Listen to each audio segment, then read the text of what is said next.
Yesiel, suave con eso, ¿viste? Porque la vas a romper. Está bien, papá, yo sé lo que hago.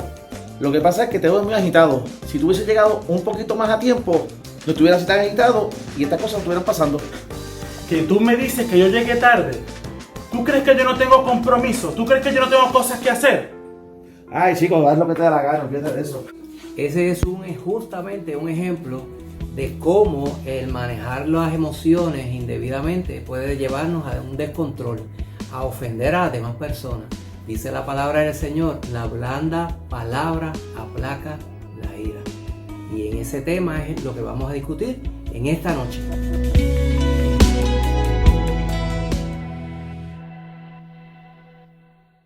Vamos a dar un breve resumen recapitulando lo referente a las definiciones de las emociones, ¿verdad? Las emociones, recuerden que hablamos de que es una emoción breve, que llega y se va, es transitoria, breve y transitoria.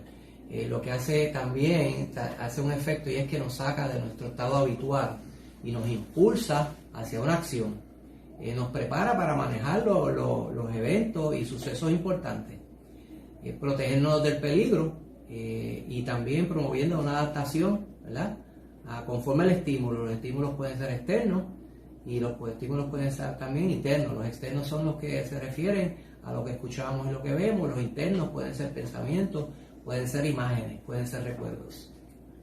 Hay que entender que las emociones están presentes en la vida de toda persona y en casi todo momento, ya que en la mayoría de las decisiones que se toman están las emociones envueltas. Si todas las decisiones llevan una emoción, ¿cuál es la diferencia? Bueno, la diferencia es la forma en que nosotros las manejamos, ¿verdad? Por eso estamos hablando de la salud emocional. La diferencia va a ser en la forma en que yo manejo esa emoción, la intensidad que yo le voy a dar a esa emoción. Esa es la diferencia. Toda persona reacciona diferente, porque la emoción está influenciada, como dijimos la semana pasada, tanto por nuestras experiencias ya vividas, como por situaciones que no son cotidianas de la vida, ¿verdad? Son situaciones que interrumpen nuestro diario vivir, ¿ok?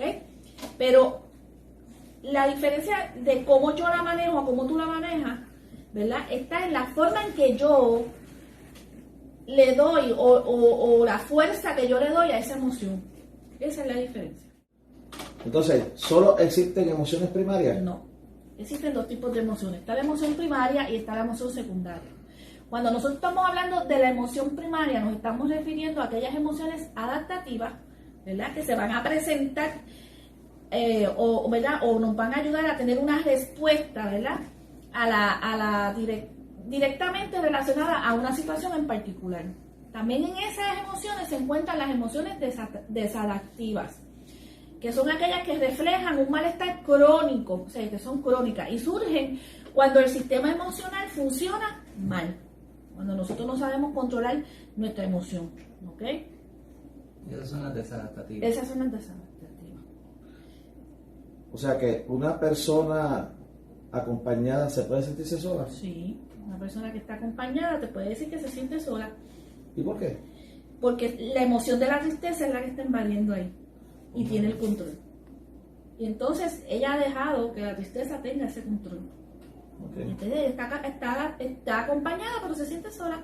También tenemos que ver en ese sentimiento, ¿verdad? En esa emoción, no sentimiento, porque la semana pasada explicamos lo que era sentimiento y emociones, ¿verdad? En esa emoción puede estar influenciada algo que ella haya vivido en el pasado. Okay. Entonces, cuando hablamos de las emociones secundarias, son aquellas emociones defensivas que oscurecen el sentimiento primario. Me explico. Cuando tú le dices a un niño, o es que este niño está acostumbrado a escuchar que tiene que ser fuerte, que no puede tener miedo, ¿qué le estamos diciendo? Que no puede aceptar esa emoción como, ¿verdad? Como que es buena en su vida.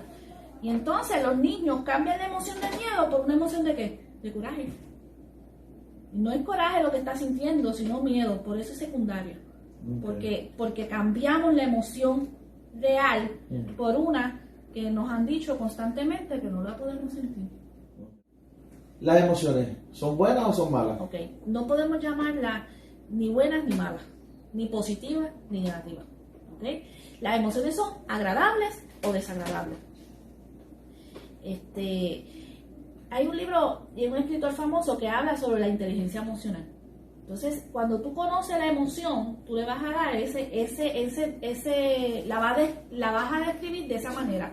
Esta emoción es agradable o esta emoción es desagradable.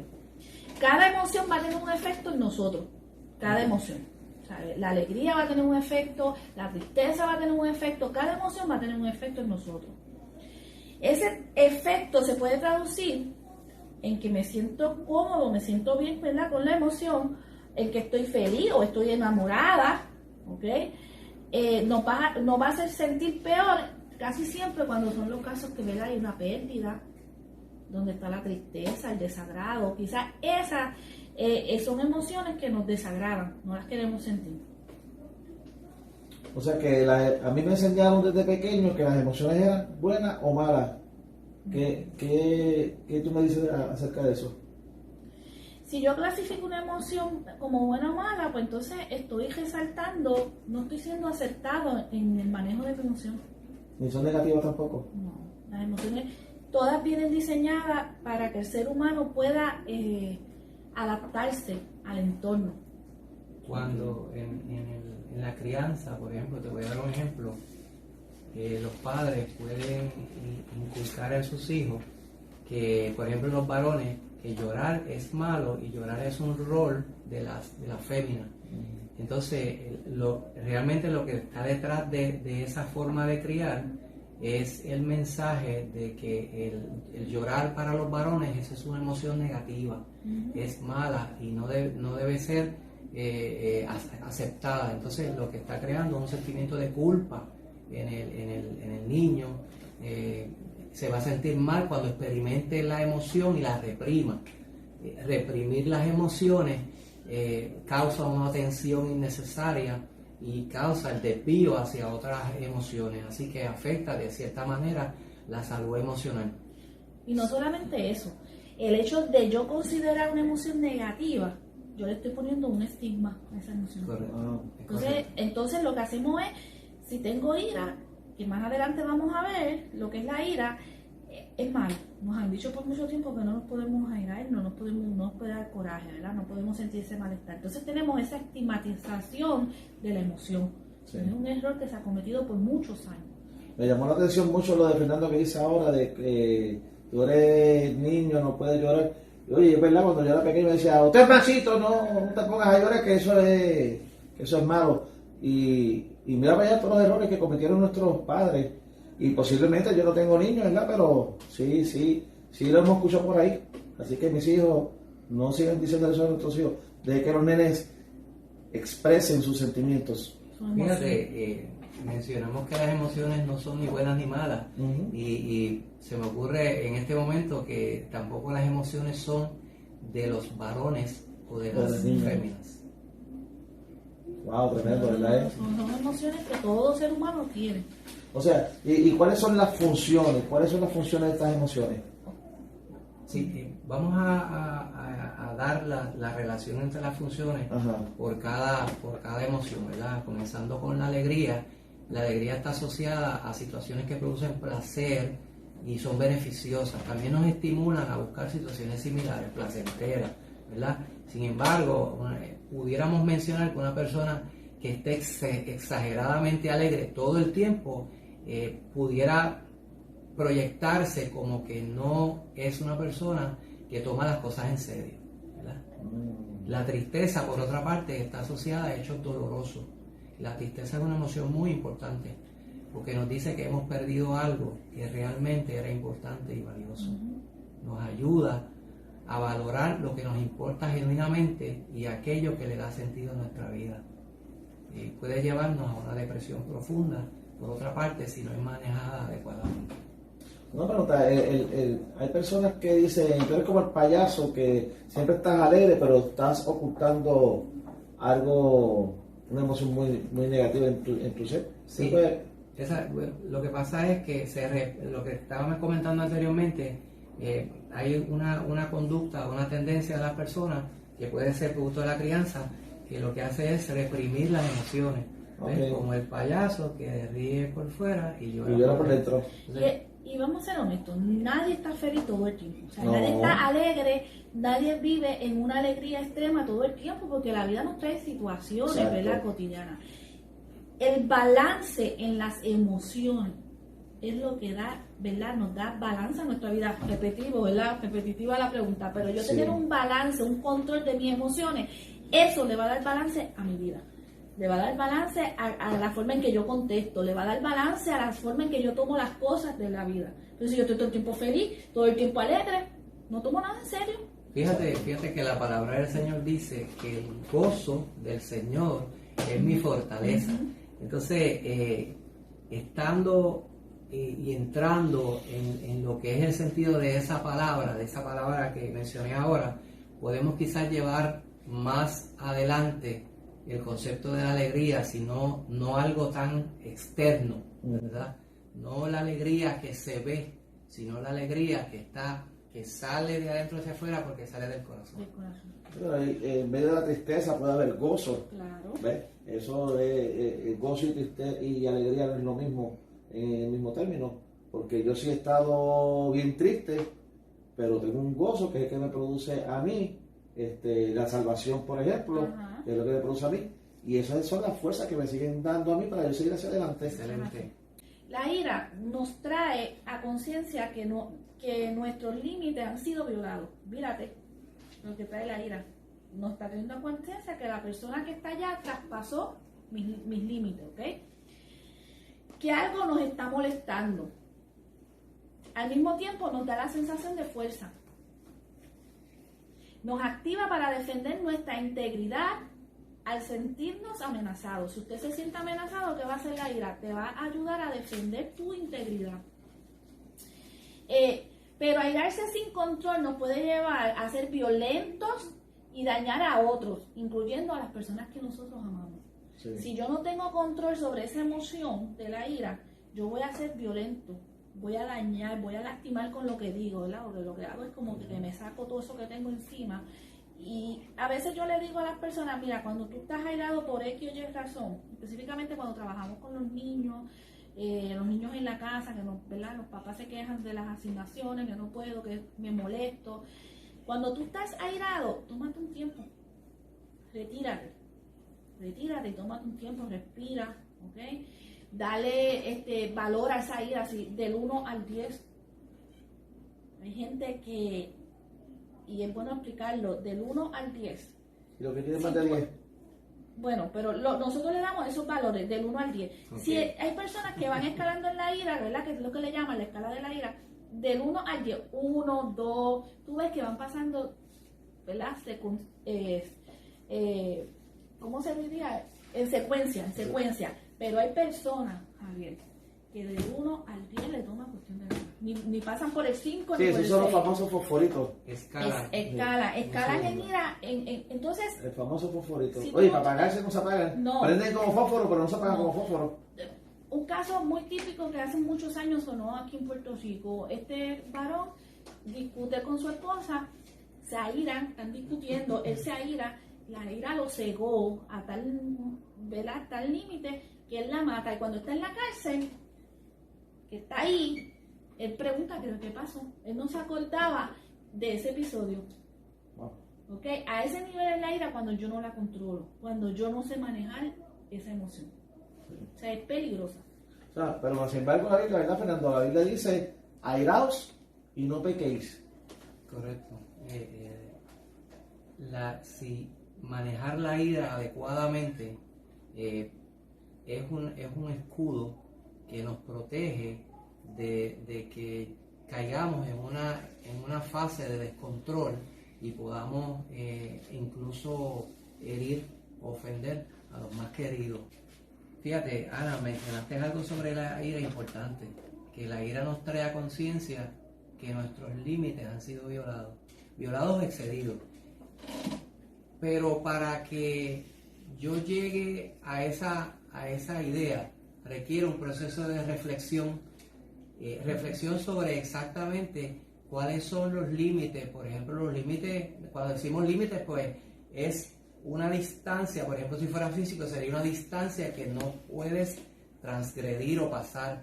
Pero por otra parte, los límites también, yo tengo límites en cuanto a mis pensamientos, a lo que yo creo que es correcto, a lo que yo creo que que es adecuado. Entonces mis límites pueden referirse a aquellas cosas que yo no quiero que me critiquen, a aquellas cosas que yo no quiero que hablen mal de ellas, ¿verdad?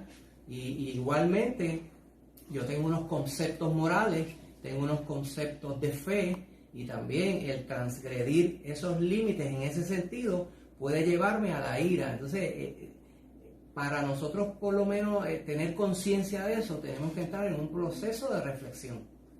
¿Cuáles son mis límites físicos en términos intelectuales, de pensamiento, y cuáles son mis límites en términos de fe, de creencia? Para que no haya de todas formas no haya un mal testimonio.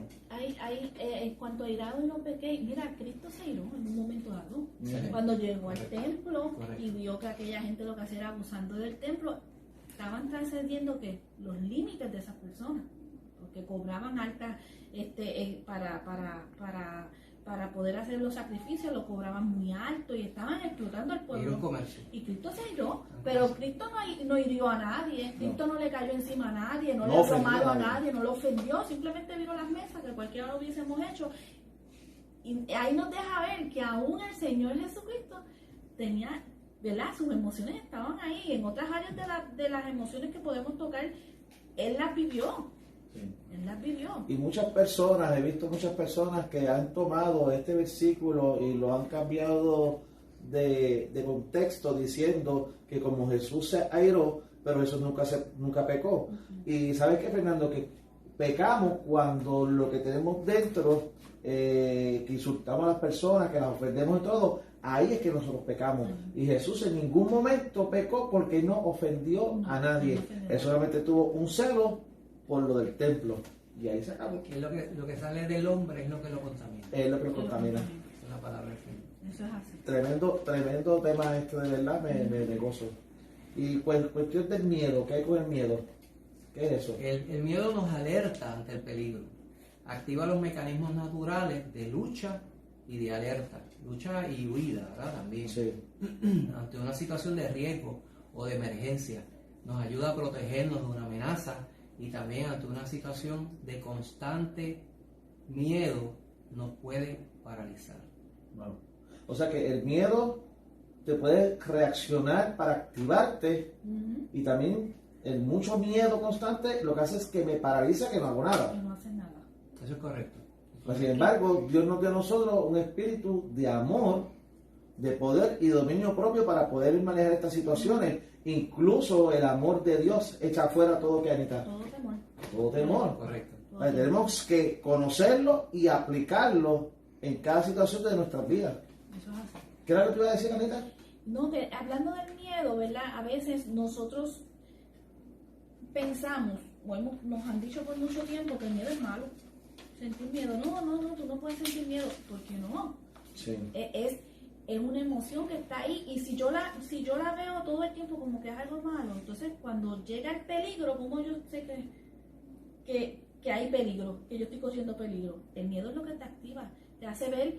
Mira, por ejemplo, en un asalto el miedo te ayuda a que tu cerebro se alerte de tal manera que tu visión, la forma en que tú respiras, tu visión es más aguda, el entorno en que estoy, Correcto. puedes manejar unas cosas que normalmente no las manejamos si no estamos en este tipo de situación.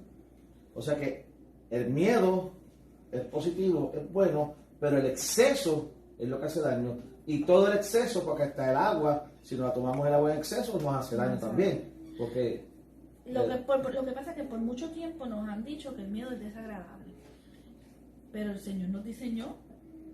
Mira, yo siempre recuerdo un asalto que yo presencié. Yo me quedé tranquilita, yo no me moví, pero yo vi una persona que reaccionó, ¿verdad? Y tú dices, ¿no le dio miedo? Me dijo, sí, el miedo fue el que me llevó a reaccionar, que fue la persona que pudo, ¿verdad?, detener ese asalto. Wow. Pero hay personas que se quedan tranquilitas porque tú sabes, algo te está diciendo, quédate calmado. Es el miedo. No reaccione en este momento. Personas que reaccionan, el miedo los ayuda a reaccionar. O sea que ese miedo, en esa situación que tú mencionas, ese miedo excesivo te paralizó y al estar paralizada te protegió, te preservó la vida.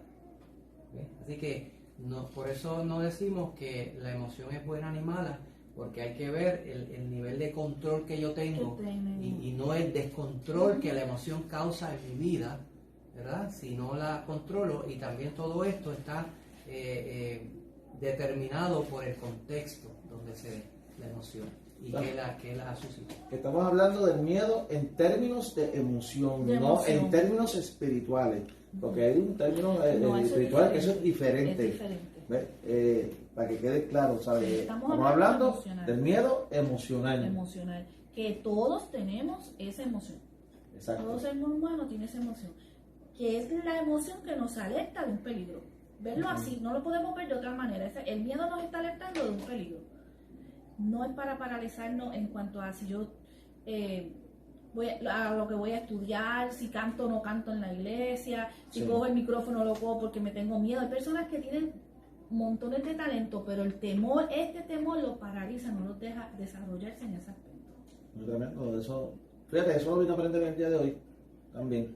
Junto con ustedes también estamos aprendiendo mucho. Gracias a ustedes dos. Gracias. Entonces ahora seguimos con la sorpresa, ¿verdad? Sí, correcto. La sorpresa y la vergüenza. La sorpresa es una emoción que nos impacta con algo nuevo y activa nuestra curiosidad. Pero la curiosidad excesiva puede ser algo peligroso, ¿verdad? Volvemos a lo mismo, a los excesos. No estamos en el exceso, yo no lo que nos trae. Sí, porque entonces la vergüenza nos muestra que nos hemos expuesto en exceso o que cometimos algún error. Entonces nos aísla, y eso es el aspecto negativo de la vergüenza, es que nos aísla, y al estar aislado pues nos rompe con el contacto social. También, ahí íbamos a entrar. También la vergüenza, cuando tú tienes vergüenza, ¿verdad? La emoción de la vergüenza te ayuda a entender lo que la sociedad demanda de nosotros. Una persona que no domina esto, que no la maneja, no le importa lo que, ¿sabes? Violentar tus derechos, porque no siente ningún tipo de vergüenza, ¿entiendes? Yo me estoy riendo porque ahorita antes de empezar yo le decía a ella que ese sentimiento mucha gente en Puerto Rico y en otros países la están perdiendo, ya no hay vergüenza. Sí, y es triste. La vergüenza es la que nos ayuda con la socialización, ¿verdad? Con nosotros podernos llevar con la persona que tenemos al lado, porque establece unos límites. Si yo me sobreexpuse a algo que está mal, la vergüenza es que me hace reflexionar, espérate, esto lo cometí un error aquí, no debí de haberlo hecho. Está íntimamente relacionada con nuestros valores y con nuestros principios, ¿verdad? Quizás lo que a una persona que tenga ciertos valores no le avergüenza, para nosotros, pues quizás por nuestros valores, los principios morales y religiosos cristianos, pues sí nos avergüenza, ¿verdad? Entonces está supeditada a estos principios de formación de crianza, lo que nosotros creemos. Tremendo, ¿verdad? Oye, ¿y qué características tienen las personas que son emocionalmente saludables? Bueno, las personas que son emocionalmente saludables tienen el control de sus pensamientos, tienen el control de sus sentimientos y tienen el control de su comportamiento. Tremendo. ¿Okay? Son capaces de hacer frente a los desafíos de la vida. Pueden mantener los problemas en perspectiva y recuperarse de los contratiempos. Se sienten bien con ellos mismos y mantienen relaciones saludables. ¿Okay? Así que cuando tú estás cerca de una persona que es, ¿verdad? Que tú dices, esa persona sus emociones las controla, son personas que tú las ves que cuando tienen una dificultad en la vida tienen como ese balance, no caen en una crisis y comienzan a gritar y nada de esas cosas, porque la saben hacer frente, ¿verdad? a este tipo de problemas. A uno le gusta estar cerca de personas que son emocionalmente saludables. Sí. Cuando tú tienes personas que están continuamente en descontrol, muy ansiosas, personas que no saben controlar, que viven todo el tiempo aterradas, que hablan todo el tiempo negativo, a uno no le gusta como... No, esas son las conocidas entonces las personas tóxicas. se podría decir, es un término, a mí no me gusta utilizarlo mucho, porque es un término que tiende, ¿verdad? Porque también esas personas necesitan amor, claro, y necesitan que uno pueda comprenderlo, pero ¿verdad? Lo que el Señor quiere de nosotros es que nosotros podamos ser personas emocionalmente saludables. ¿Cómo yo voy a ayudar a una persona si yo emocionalmente no estoy sanada, sí, o no sé trabajar con unas cosas, unos pensamientos, unos sentimientos que no los sé manejar? No puedo ayudarte, no puedo ayudarte. Un ciego no puede ayudar a otro ciego. No. También las personas emocionalmente saludables en tiempos de dificultad actúan con resiliencia y saben también esperar en el Señor. Quiero dar un breve información sobre la resiliencia, ¿verdad? La resiliencia en los seres humanos es esa cualidad que tiene interna que permite que nosotros, a pesar de haber atravesado por circunstancias adversas y difíciles, en comparación con otras personas, pueden salir adelante, ¿verdad? Ser transformados por aquello que les impactó, pero ser transformados positivamente y salir engrandecidos, con ganancia, con valor añadido, ¿ves? No salir después de la adversidad y haber sido devastados por ella, o en términos emocionales estar en una depresión, etcétera. Eso es la resiliencia. Entonces, las personas emocionalmente saludables son resilientes ante situaciones difíciles y también saben esperar en el Señor. La palabra del Señor dice en Isaías 40, 30, 31: los muchachos se fatigan y se cansan, los jóvenes flaquean y caen, pero los que esperan en Jehová tendrán nuevas fuerzas, levantarán alas como las águilas, correrán y no se cansarán, caminarán y no se fatigarán. Amén. Tremenda palabra poderosa. Más adelante hablaremos de la resiliencia. La resiliencia es un término muy hermoso. Cada persona tiene un toque de resiliencia en su vida. Okay. Y en algún momento, y los niños son mucho más resilientes que los Correcto. adultos. Los niños, Wow. ¿sabes? ¿Cómo entonces mantener la salud emocional? Bueno, ser emocionalmente saludable no significa que yo sea feliz todo el tiempo. Eso no es lo que estamos hablando. Significa que yo soy consciente de mis emociones, que yo soy consciente de la emoción que está trabajando en ese momento. Puedo lidiar con mis emociones, ya sean agradables o desagradables, ¿ok? Las personas sanas emocionalmente también sienten estrés, enojo y tristeza, ¿verdad? Claro, Porque claro que esas son las que, ¿verdad?, mayormente le damos el tono de desagradable. Pero sabemos cómo manejar los sentimientos negativos en ese momento, ¿ok? Pueden saber cuando un problema es más de lo que pueden manejar solo, y también saben buscar ayuda profesional, ¿ok? Correcto. Proverbios 16:32 dice: mejor es el lento para la ira que el poderoso, y el que domina su espíritu que el que toma una ciudad. Tremendo, poderoso. Ajá. Amén. Así que, hermanos y amigos que nos ven, esto ha sido todo por el día de hoy. Si usted conoce a alguna persona a la cual usted pueda reenviar este segmento, envíeselo, compártalo. Y si tiene algún comentario, alguna duda, alguna pregunta, se puede comunicar con nosotros a través del inbox, o también se puede comunicar el correo electrónico saludparaelalma.corp@gmail.com. Amén. Así que, Señor les bendiga. Dios les Dios les bendiga. bendiga.